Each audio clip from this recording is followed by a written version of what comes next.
жерде теңіз болған. Каспий теңізі осы жерге дейін келген. Соның дәлелі ретінде мына жерде мына байды қайық, ағаш қайық қалып қойғанын көруге келе жатырмыз. Пластик болды, пластик қайық болды ағаш. Или пластик па даже. Современный қайық болды. Мына айдалада жатыр. Осы жерге дейін су болған. Ана жақта юртлардың бірдеңе тұр ғой, да? Суға түсетін жер ғой. Ол керемет қайық қой. Алюминий бәрінен ғой. Ондағы бұзбай жатыр.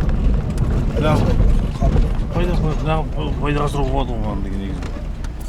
Странно ғой. Ал керек біз. Талай белуға аша тұра алған қайықтар ғой.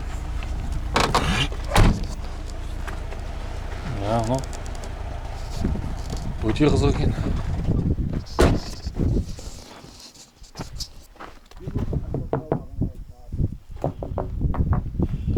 Бұл стеклопластиковый. Бәсе сосын ғой тимей тұрғандар. А то металлмен алып кетеді ғой.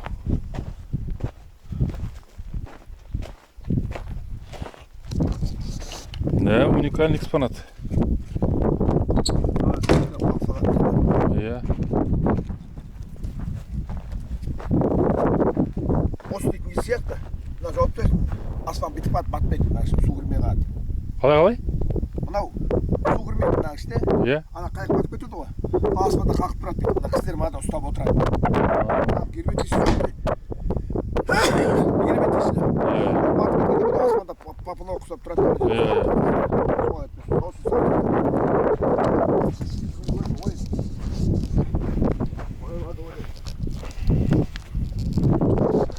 Қай жылдан бері тұр? Мен көргені 10 жыл болып қалды. 10 жыл? 10 жылға жақында қалып 8 жыл болып қалды. Сен көргенде су болған жоқ қой, да? Сен көргенде осылай тұрды, су болған жоқ қой. Қай жерде? Bir kilometre жетпейтін жерде су болған бар. Ықсылады.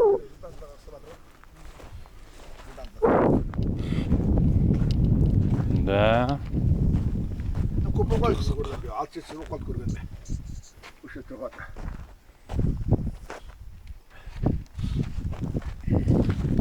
Мына 200-лікті 2 мотор салады ғой. Мынадан. Анда бір мотор, мұнда бір 2 мотор. Басқада 80 ұстайды дейді бұл. Да, ты че? Иә. Бұны жасап алуға болады ғой негізінде. Неғып бұны етпей тұр екен? Болатын бар енді, қазір енді мынаны. Стеклопластикті жамау деген қиын емес қой? Бұларды қазір жібермей қалды, теңізге шығармай, болмайды деп. Да? Сосын бар. Жоқ, хотя бы неге пляж... Затрат көп кетеді, затрат. Есепте 2 мотор. Жоқ, пляжный неге былай прогулочный сияқты жасауға болады ғой?